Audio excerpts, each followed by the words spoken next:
1962 தென் திருவாங்கூர் சமஸ்தானத்தில் 18 சாதிகள் பாதிக்கப்பட்ட போது 18 சாதிகளுக்கும் சமூக நீதி வேண்டும், சமத்துவம் வேண்டும் என்று போராடி வெற்றி தந்த இறைவன் முத்துக்குட்டி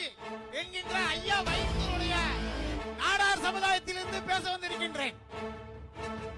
தாழ்த்தப்பட்ட சமுதாய மக்களை ராமநாதபுரம் மாவட்டத்தில் 1920 காலகட்டத்தில் அனுமதிக்க மறுத்த அந்த சாதி வெறியர்களுக்கு தாழ்த்தப்பட்ட